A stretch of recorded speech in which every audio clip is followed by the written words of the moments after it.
It's 93.9 WKYS, the station that's bringing you 2019 KYS Fest at Echo Stage, Aladdin rocking on your radio. And I got a special guest, somebody that's going to tear down that KYS Fest stage. We got Arin Ray in the building. What up, bro? What's going on, man? Hey, How you doing, man. brother? All is well. All is well. All right. So, is this your first time in the DMV? Not my first time, but one of the first few times. I'm not here, often. Okay. Yeah, Okay. so, well, I got gotta this show up. game called Aladdin's 5 First. Okay. So, I'm going to just throw out a scenario. Like the first time you rode a bike, and then you tell your story. Okay. All right. All right, here we go. The first time you sung to a female. First time I sung to a female, it probably would have to been like when I was young, because people knew I sang. I went to an art school, so they know I sing. Girls will always want me like, please sing to me, and I'm very like shy about that, and I was way more shy than I am now about that. But definitely, probably when I was in like elementary school type, just trying to be cool and sing a little, get a little number or whatever. But yeah, had to been elementary school. Nah, that's dope. Okay, Yeah. the first time you cursed in front of your mother. Ooh, in front of my mother, like willingly. Yeah. It had to have been like later in life. Like, man, I was like 15, 16, maybe even. Well, it was probably 16 because at that point I was a junior in high school at 16. So yeah, maybe 16 where she wasn't tripping, but Right. things slip up. Like, you know what I'm saying? You slip up before, what I'm saying, get in trouble. First time or first embarrassing moment. Ooh. I mean, I feel like I've had a lot of embarrassing moments, but I First think one that comes to the first one that come to mind when I think of embarrassing is I was doing X Factor, and we were going through the rounds of like boot camp, and it's like the the prelims in a way, and I went up on stage and I was supposed to sing a Janet Jackson record, and they didn't put this on TV. I literally didn't sing one word from the record. I couldn't remember the record in any way, form, or fashion at all, and I was literally on stage like trying to like ad lib to a whole beat for like 3 minutes, and they're just watching me like, what is he doing? Like, I'm like, I don't know the words. I can't like I can't even like fathom like what it is. So it was crazy. It was like definitely. I was like, yeah, I gotta get together. Okay. Yeah. Okay. First business investment. First business investment. Well, I portray myself as a businessman and as a business. So it would have to be, gear that I bought, as a youngin', just like computers and keyboards and all that, just for my music, because that is an investment. So yeah, that and just, we invested in my music. Shit, it's music, yeah, just music for real. Music is my life. So anything I really invested in, it had to have been, just the music part of everything. Yeah. Nice. All right, last one. First piece of advice that someone gave you that you still take heed to or use it to this day. Be yourself. That's it. That's the first thing. Be yourself. And it takes a minute to figure out who that is and what that is. You know what I'm saying? I feel like I'm still finding myself in certain ways. But yeah, being yourself is the biggest thing you could do for real, because people, will be able to love you and like you for you and take you, for who you really are instead of, the regular, I don't know. First impression is everything. So yeah, being yourself, pretty much. Yeah. There it is, my man Arin Ray. That's his 5 First. Well, speaking of Arin Ray, you're from Cincinnati, Ohio. Ohio, crazy. My cousins lived in Lima. Lima, They okay, grew up in Lima. Lima. Yeah. I know exactly where that is. Yeah. Yes, So sir. making that transition from Ohio to LA to do music, what was that like? It was different because, the music scene in Cincinnati is not nearly as big, and especially at that point in time where social media wasn't that crazy. 6 years ago, like, it's just not what it was now. But as far as, like the mentors and the people that you can actually run into, Cincinnati wasn't it, Only person I know from Cincinnati that really did music was High Tech. And that's the producer. Right. And that was the only OG I really knew. So going to LA was different for me because I always was used to writing, at home. But now me going into bigger studios and actually being around, real writers and, real artists, I learned quickly that, I wasn't the hottest thing on the streets, and I needed to, adapt and learn, the ways of how they did things. So it was a real, learning lesson for me. Like I learned a lot, coming to LA and seeing how the music scene was just so different and how they really took it really, really serious. So yeah, it was different, but I think I did well for myself. 6 years, So what were some of your musical influences growing up? Easily music influences, Michael Jackson, Marvin Gaye. I love Musiq Soulchild. I love Babyface.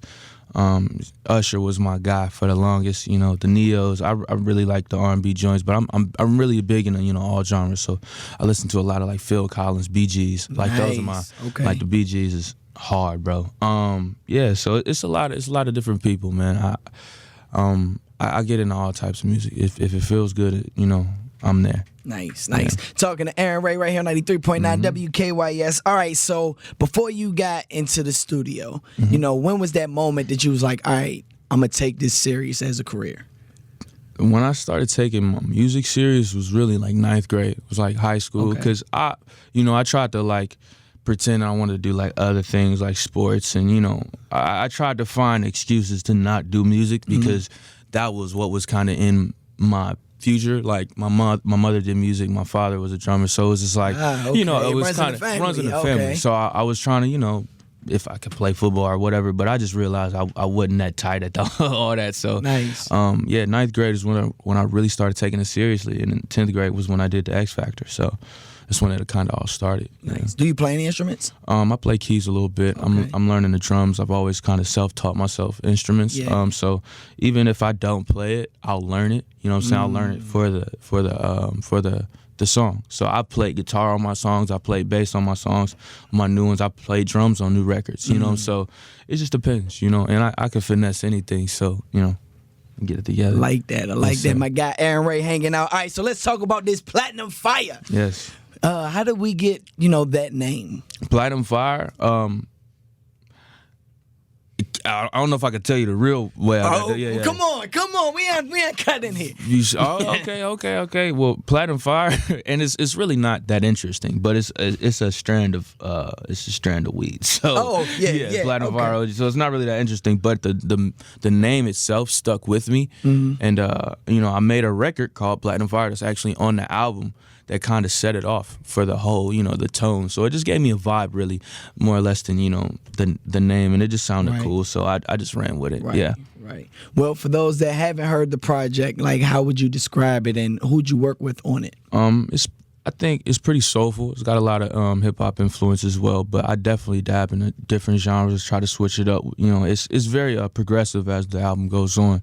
But as far as working on it, Terrace, Martin, Los Hendrix, YG's on the album, Ty Dolla $ign's on the album, Drum's on the album, Babyface is on the deluxe. Yeah, man, we got a lot of people on it and a lot of great musicians. Childish Major, just a lot of great people was on that project, man. So I'm very grateful just for my first album to be so heavily like influenced by other great artists.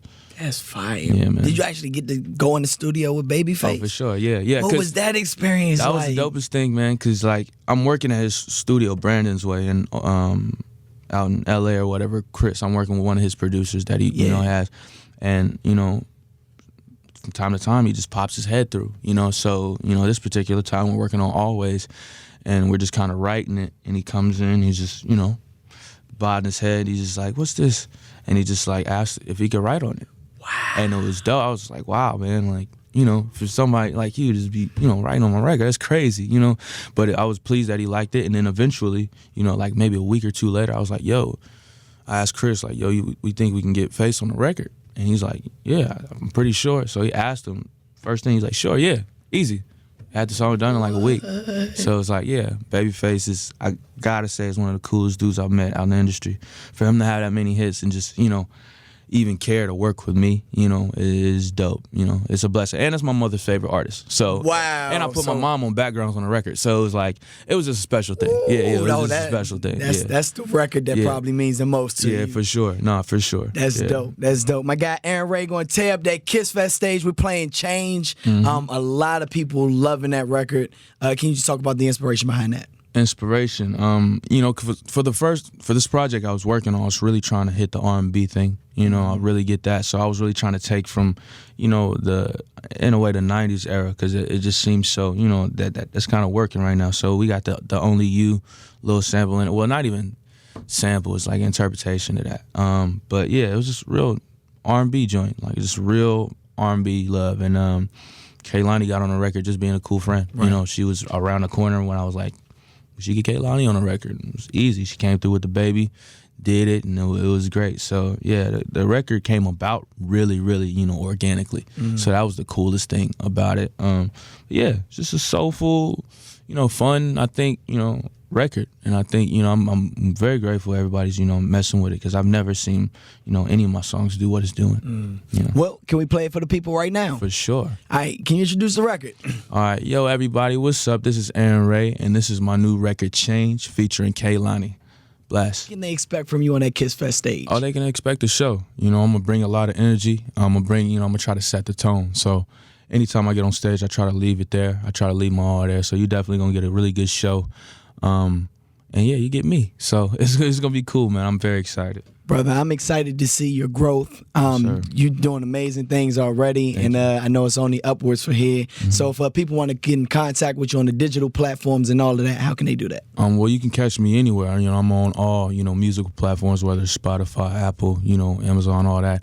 And you can catch me on Twitter or Instagram. It's the same handle. It's Arin Ray Camp, as in camp, like campground, ArinRayCamp. And yeah, you can find me everywhere. There it is, Yes, my sir. man Arin Ray. Believe me, you're going to want to see this brother at KYS Fest. Get your tickets now, KYSDC.com. Thank you for coming through and stopping by. Bless, man. Thank y'all for having me. There it is, Arin Ray right here on 93.9 WKYS. Hola!